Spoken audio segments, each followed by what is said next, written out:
Welcome back, listeners, to the Mindful Living podcast. where business meets heart, hustle meets healing, and conversations go deeper than the to do list. I'm your host, Sana, and today's guest brings us a very powerful reminder that sometimes the most productive thing we can do is pause.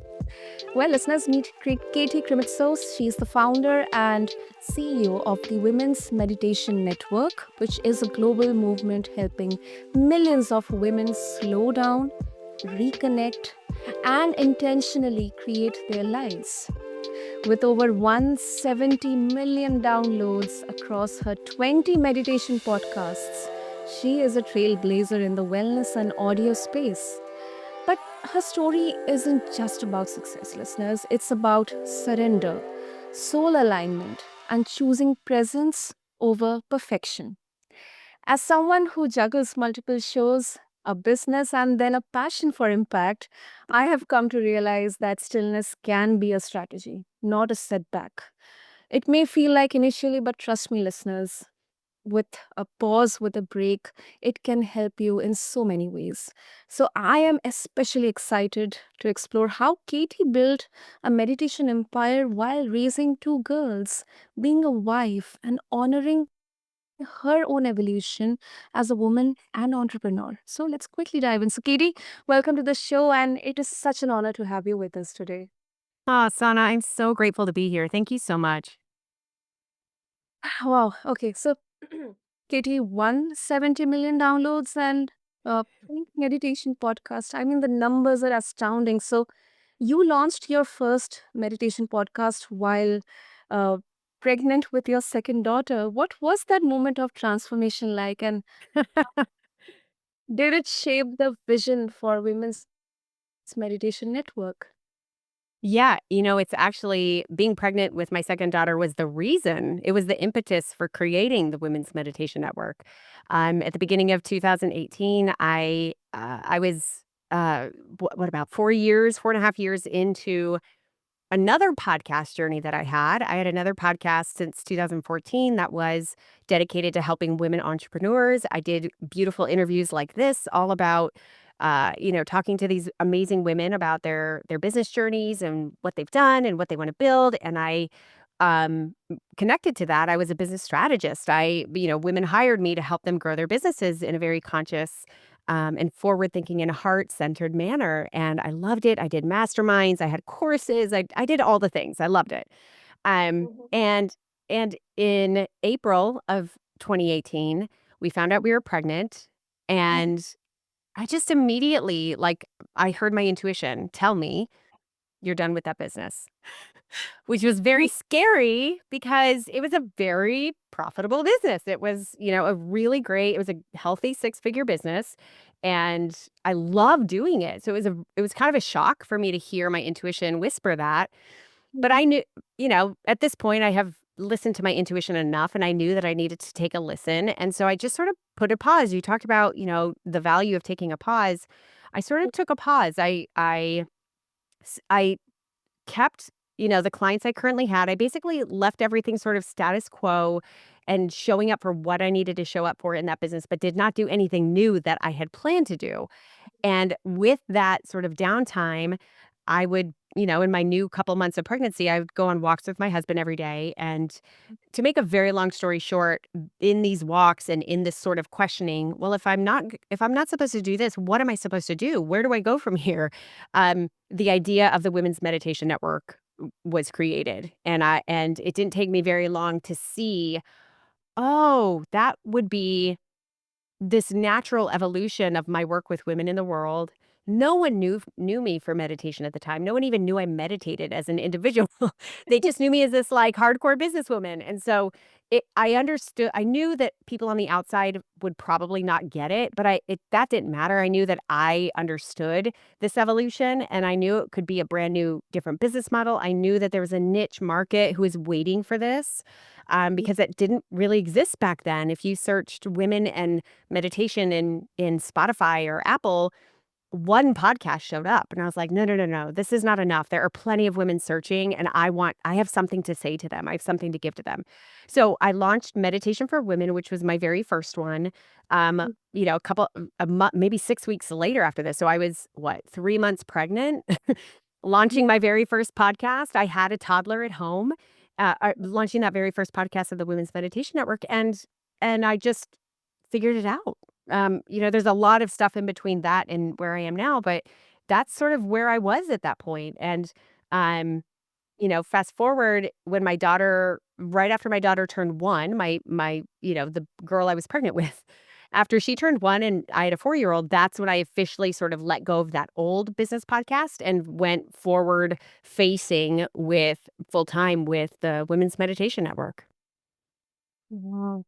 The best part I love about your journey is how you trusted your intuition because many of us, especially women, we often think, or we are often intuitive that this is something I can do, but that fear of change or transformation sometimes keep us take us to the back foot. So Yeah. uh, how exactly did you navigate? Did you get such kind of second thoughts? If yes, then how exactly did you navigate? Uh, I wanna speak a little more life into this concept of, like, actually really tuning into your intuition because, you know, it's a muscle, meaning we have to practice listening to it, listening for that whisper or how our intuition speaks to us, and then taking the brave action on it. Like, that's a practice, and it's terrifying. But the more that we practice it, the stronger that muscle becomes. And so, by the time I was making that decision or had heard that voice, had heard my intuition in 2018, I had gosh, how old was I? I had had 20 years plus of practicing listening to my intuition and taking action on it. So by that point, I was sort of like, okay, I know I need to listen.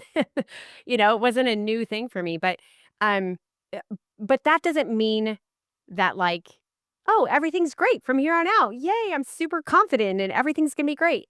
So to your question, I had a knowing that the way that intuition talks to me, and I think it works a little differently for everyone, is that I just hear like a whisper. It's sort of like this statement that I hear, like, "Okay, you're done with that business. Okay, Katie, nope, you need to stop this right now, and you need to go do XYZ. Katie, you need to go talk to that person." Like, that's how I hear it.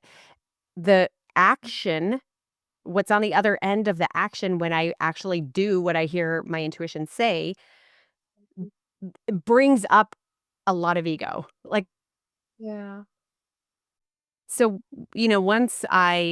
once we take action on the intuition that we hear, ego Mhm. completely ends up being like this wave over us. And so I absolutely heard all the I'm not good enough, imposter syndrome, who am I to do this? And Exact- it's so scary because then, I don't know what to believe. Like, there's a moment of like, is some of this true? Am I just trying to self sabotage and, not be successful over here? Like, what's going on? But in those moments, to your point before, Mhm. I just kept coming back into myself and saying, like, what's the true north here? Like, what do I really want? What's for me? And let me see if I could just sort of dissolve all the other noise and then get back to doing what I feel I'm called to do and allow that stuff to exist, but just kind of watch it pass by, So, and eventually I'm sure somebody has said this quote before, but like action is the killer of all the doubts, So like the more I did it, the more reps I had, the more times I wrote scripts, the more times I got in front of the mic and did it. And the more women who listened and sort of, you know, let me see, yes, we care about what you're putting out there. And yes, I like what you're putting out there. It just got all those voices became quieter and quieter. That is beautiful. That is beautiful, and that is so so practical.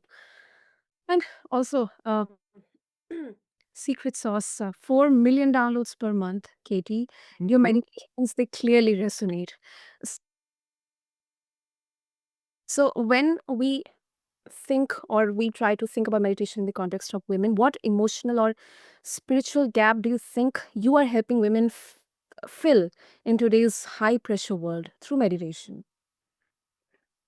Um, I'm not too sure if there's a a gap per se, but I feel like what I feel really called to speak to and to Mhm. into is using this tool of meditation as imperfectly and as vaguely even as you possibly can, um, Mhm.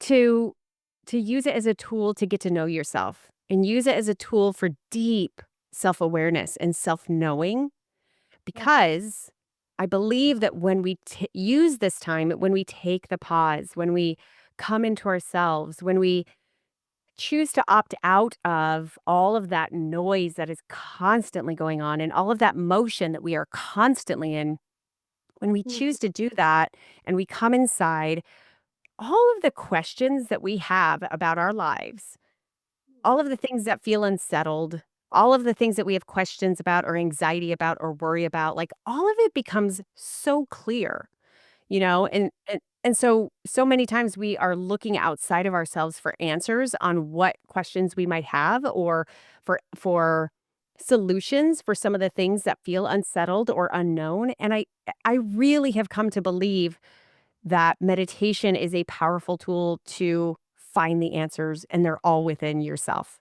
So that's what I really want to help women do.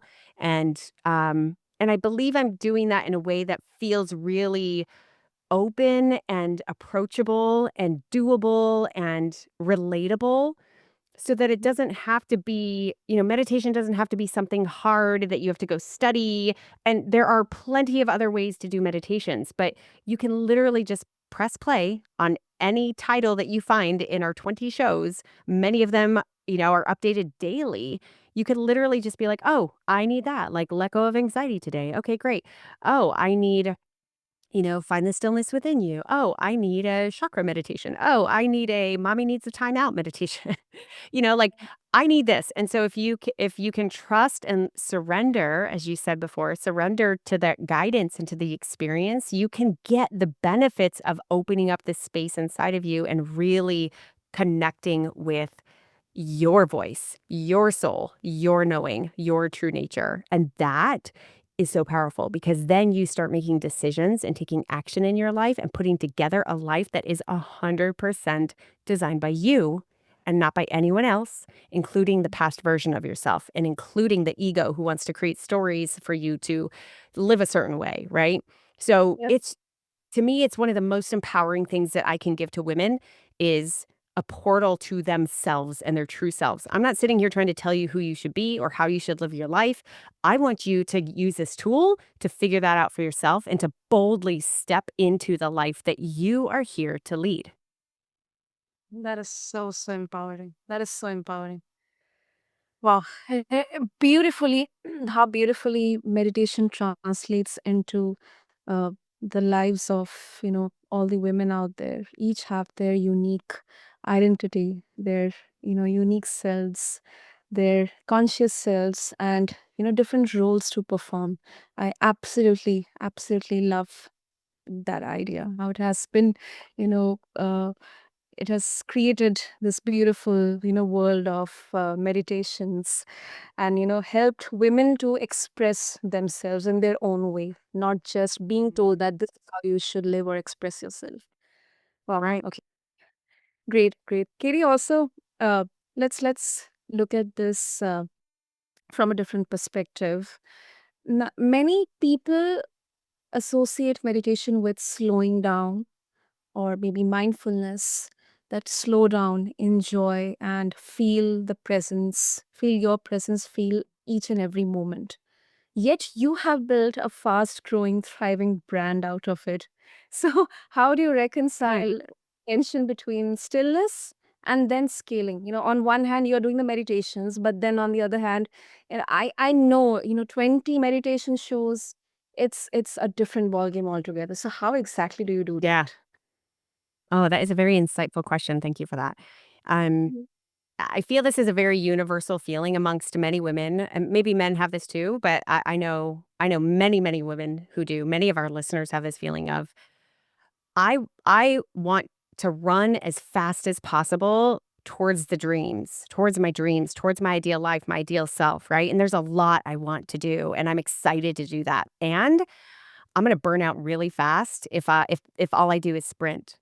Um, so my own life can look chaotic, but it's not. I am constantly, daily, sometimes momentarily, doing a dance of what do I need right now? What do I need right now? Right. And so on this 30,000 foot view, I have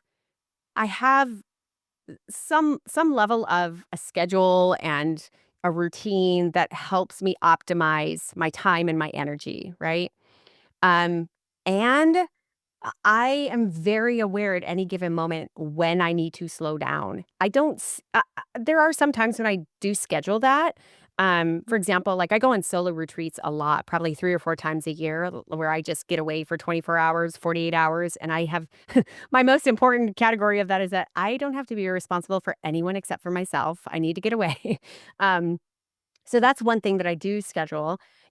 I don't really typically work on the weekends anymore. I have had a season where I did, but I say that because you don't have to get so organized about it where you're like, I need to have like personal time on Mondays from 2 to 4, right? But what I do is I'm incredibly self aware in any given moment what I need, and I will find a way to give it to myself. So I'll give you this example as a perfect real life example. Last week, my kids had spring break, which means that they're home 24 hours a day. We had friends come up to visit who also were family, all good friends. So, like, they have kids, my kids' age. So, there were 9 people in our home. And I was very aware there ain't no way I'm having a regular work week on this week. And so I did my best to sort of prepare for it in advance. But there were absolutely still things that I needed to do. So I found myself a handful of the days getting up super early and just getting a couple like things done that I needed to Mhm. get done. I also gave myself an enormous amount of grace to be late on some things. Like, okay, I guess I'm not doing this until next week. Okay, I'm responding to that next week, right?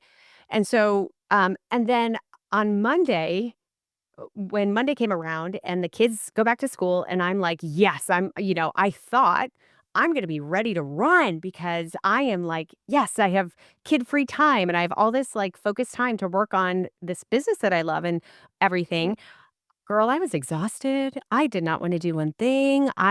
My mental, spiritual, emotional energy was at a zero.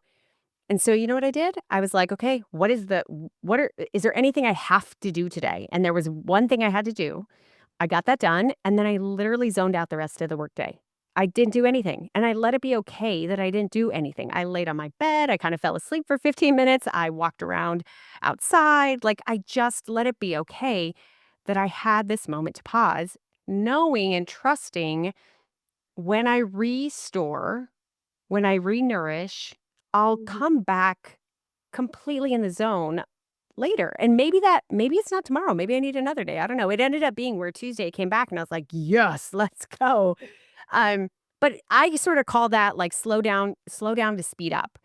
I don't want to make it like the speeding is like the sexy part and like the only goal, but just like the seasons of nature all around us. Like there are seasons where whether it's for a few hours or a few days or a few months, like there are seasons when we have got to slow down in order to restore, in order to nourish, in order to recalibrate. And it happens in little, daily experiences just like this with spring break, or it happens in seasons of our business where maybe we're not feeling like, something's out of alignment. I'm not feeling what I'm doing right now. Like, what am I supposed to be doing? And you sort of have this expectation that you should be go, go, go, go, go, growing, growing, growing all the time. And maybe that's not time to grow when you don't feel fully aligned with what you're doing. Maybe that's a time to slow down and get intimate with your thoughts and your heart and to really recalibrate on what it is you want to be doing and how you want to be in this world. And same with parenting. There are times when I've definitely been through seasons where it's fun and we feel like we're in a good rhythm to do a lot of activities, right? And then there are seasons where I'm like, dude, I want to come home from school and I just want us to be. Like, I need a lot of white space with my kids. And so, what I feel would be a really good thing to take home would be to to again, use meditation as a tool, use journaling as a tool, use being in nature as a tool, like whatever it is. Get to know yourself and get to learn what your whisper of your intuition sounds like so that when she's saying, Katie, it's time to slow down. Sana, it's time to take a break. Sana, it's okay that you do X, Y, Z. Or, hey, Katie, the school that your daughter's at doesn't fit anymore because it's not aligning with this feeling of wholeness in your family. Like, what do we need to do about that? So that to me is like the ultimate answer to everything. What should I do is always answered by coming inside, finding stillness, and sometimes that's giving yourself nourishment and a slow pace, and sometimes it's like ready to race. But the answer in the portal is always self-awareness. True, true. And that is such such a great example. Three things which I actually, completely connect and resonate on, with you on that is number one, setting up the priorities. Some days our family or, any kind of personal commitments, they are definitely our priorities. And we have to be so mindful about setting up those priorities that we have to be flexible as well. If we are seeing that maybe weekends are not maybe this weekend is not the perfect time for me to take rest or get into my zone, then probably, as you took a break on Monday, you gave yourself some time to get into that zone, and probably you were not thinking, okay, Monday is done, that's it, from tomorrow onwards I'm again going back into my zone. But then you just Right. let it go. You just let it go. You gave yourself that, time to let it go. So that is such a great example. I think it's not only relevant for, you know, uh, women entrepreneurs, but I think almost all the entrepreneurs, because burnout or maybe, kind of getting lost into that, who am I? What did I exactly eat today? What exactly, when was the time I had a nice cup of, coffee or tea? When was the last time I took a break? I think these are so common with all the entrepreneurs out there. So this is such a great example to learn. Okay, and so before we wrap up, Katie, what would you say to the woman who feels like she doesn't have time for meditation, let alone inner work, because she's too busy building, leading, or simply surviving, or maybe she's thinking that she has a lot on her plate and meditation is not the solution for that. Yeah, I would tell her to tiptoe into meditation by practicing mini meditations. Here's what a mini meditation is. Mini meditation is after you drop off the kids at school and you park in your driveway, before you rush into your house and start doing all the things, stop and take 5 deep breaths. 5 conscious deep breaths, meaning you are counting every breath in and every breath out until you get to 5. Or when you're going to the grocery store, before you go into the grocery store and just sort of frenetically go through your, list of all the things that you need, stop in your car, sit there, close your eyes, and take 5 deep conscious breaths. When you are in the shower, instead of letting your mind race and and maybe even stress or worry over all of the tasks for today, like the whole to-do list, instead recognize that those thoughts are there and then just bring yourself into presence through your breath. I love the breath as a tool to get us to presence, right? So take 5 deep conscious breaths and come into presence. Eventually, in all these scenarios and these little mini meditations, eventually what happens is you come into presence. And coming into presence helps you let go of whatever heaviness is around you pretty quickly because it doesn't exist. It's this moment is it. This moment right here. This is what we got. So you can worry about that thing in a half an hour or, still be thinking about the thing you did an hour ago, but truly none of it exists. And so really focusing on your breath and being one with your breath brings you Mhm. into a state of presence. Coming into a state of presence inevitably leads to gratitude, inevitably, because you're sitting there in your shower. And when you come into deep breaths and you actually slow yourself down, you can't help but notice the warm water that is, coming onto your back And perhaps that really makes you think of like, wow, I'm really lucky that I get to have a warm shower every day or whenever I feel like it, whenever I turn this on, right? Not everyone gets access to that. Wow, I'm really grateful that I have this time to myself in the shower. Or, wow, I'm really grateful that my kids go to the school that I just dropped them off at. Wow, I'm really grateful that I have this home that I just pulled up to. Wow, this is so cool. So I feel like that's such a quick and easy and an approachable step towards a deeper practice of meditation, or let's say a more formal practice of meditation, is just to stop throughout your day and take these moments as mini meditations. If you want to sort of habituate it, it's really great to attach them to things you already do, like brushing your teeth. Okay. As I'm brushing my teeth, I'm going to practice taking breaths as I'm brushing my teeth, right? Or, as I'm getting dressed every day, I put on my shoes. Okay. If I put on my shoes, I'm automatically going to remember to just stop and maybe sit down for a few moments and just close my eyes and be. So, mini meditations are such a great way that you can easily incorporate into your day that don't take any other time, but they are so powerful in bringing you into presence, eventually really allowing more and more gratitude to live here, and that will affect your entire day. Sure, sure. Thank you, Katie, for reminding us that our breath is our superpower, and that even in Mhm. business, there is room and need for inner peace. So, with that, Katie, if our listeners would like to connect with you, what's the best way to do that? Yeah, womensmeditationnetwork.com is our home. Or you can search for Women's Meditation Network on the podcast player you're listening to right now and just go sort through all the different podcasts we have and start choosing meditations that really speak to you and press play, and I'll be there with you. Lovely, lovely. I'll have all the links and details in the show notes. And Katie, thank you. Thank you so much for bringing your warmth, energy, wisdom, and that to such a grounded energy into this space. Thank you so much. Mm. Donna, thank you so much. I'm so grateful for you. And to all of my listeners, whether you are scaling a startup, navigating burnout, or simply learning to exhale again, I hope this conversation inspires you to see meditation not as an escape, but as an edge, a way to lead with more clarity, compassion, and connection. So, to connect with Katie, just refer to the show notes along with this episode on your favorite podcast platform. And until next time, stay mindful, stay powerful, and keep blending business with purpose. Thank you.